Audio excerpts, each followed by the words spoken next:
రాష్ట్రంలో బీసీ అభ్యర్థులను గెలిపించుకోవడం ద్వారా బీసీల అందరికీ న్యాయం జరుగుతుంది అని బీసీ సంక్షేమ సంఘం జాతీయ అధ్యక్షుడు ఆంగిరేకుల వరప్రసాద్ యాదవ్ అన్నారు. శుక్రవారం గాంధీనగర్ ప్రెస్ క్లబ్లో ఏర్పాటు చేసిన విలేకరుల సమావేశంలో ఆయన మాట్లాడుతూ ప్రధాన పార్టీలైన వైసీపీ, టీడీపీ, జనసేన బీసీ అభ్యర్థులకు బీసీలందరూ ఓటు వేసి బీసీల ఐక్యత చాటుకోవాలని పిలుపునిచ్చారు. ప్రజాస్వామ్యంలో ఓటు హక్కు స్వేచ్ఛగా వినియోగించుకున్నప్పుడే నిజమైన ప్రజాస్వామ్యం అన్నారు. తెలుగుదేశం పార్టీ తన మేనిఫెస్టోలో ఎస్సీ, ఎస్టీ, బీసీలకు అధిక సంఖ్యలో ప్రాధాన్యతకు మేము స్వాగతిస్తున్నామన్నారు.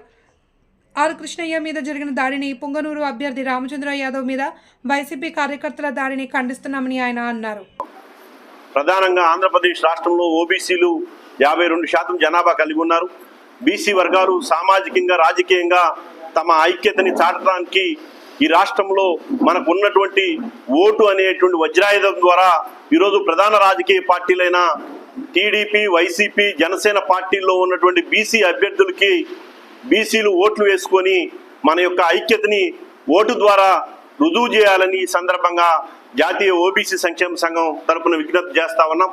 ఏ రాజకీయ పార్టీలో ఉన్నప్పటికీ కూడా ఆ రాజకీయ పార్టీల్లో ఉన్నటువంటి ఆ రాజకీయ పార్టీలు మనకు కల్పించినటువంటి అవకాశంలో బీసీ అభ్యర్థుల్ని మనం గెలిపించుకోవడం ద్వారా మన యొక్క రాజకీయ ప్రాతినిధ్యాన్ని ఆంధ్రప్రదేశ్ రాష్ట్రంలో రుజువు చేసుకోవచ్చని ఈ సందర్భంగా బీసీ సమాజానికి విజ్ఞప్తి చేస్తా ఉన్నాం.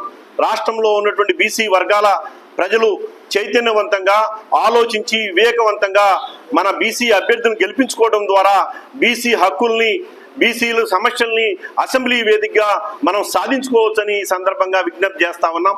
అదేవిధంగా ఈరోజు రాజ్యసభ సభ్యులు ఆర్ కృష్ణయ్య గారి మీద జరిగినటువంటి దాడిని ఖండిస్తా ఉన్నాం.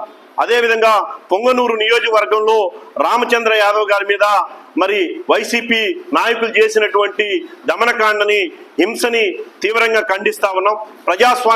ప్రజాస్వామ్యంలో హింసకు తావులేదు. ప్రజాస్వామ్య వ్యవస్థ బలోపేతం అయ్యేది స్వేచ్ఛగా ఎన్నికలు జరిగి ఓటు హక్కు స్వేచ్ఛగా వినియోగించుకున్నప్పుడే ప్రజాస్వామ్యం పరిడి వెళ్తుందని ఆంధ్రప్రదేశ్ ఓబీసీ సంక్షేమ సంఘం తరఫున తెలియజేస్తా ఉన్నాం. అదేవిధంగా తెలుగుదేశం పార్టీ తమ ఎన్నికల మేనిఫెస్టోలో దేశంలో ఎక్కడా లేని విధంగా బీసీలకి సామాజిక రక్షణ చట్టాన్ని తీసుకురావటాన్ని జాతీయ ఓబీసీ సంక్షేమ సంఘం స్వాగతిస్తా ఉంది. మరి దేశంలో ప్రధానమైనటువంటి బీసీ సప్లాన్ ఏదైతే ఉందో రాజకీయ పార్టీలన్నీ కూడా ఈరోజు బీసీ సప్లాన్ ని అమలు చేసే విషయం మీద స్పష్టత ఇవ్వకపోవడం అత్యంత బాధాకరం. తెలుగుదేశం పార్టీ తమ ఎన్నికల మేనిఫెస్టోలో మరి ప్రతి ఏటా కూడా 30,000 కోట్ల రూపాయలు కేటాయిస్తామనేటువంటి హామీ పట్ల కూడా మేము జాతీయ ఓబీసీ సంక్షేమ సంఘం తరఫున తెలుగుదేశం పార్టీ నాయకత్వానికి ధన్యవాదాలు తెలియజేస్తాం.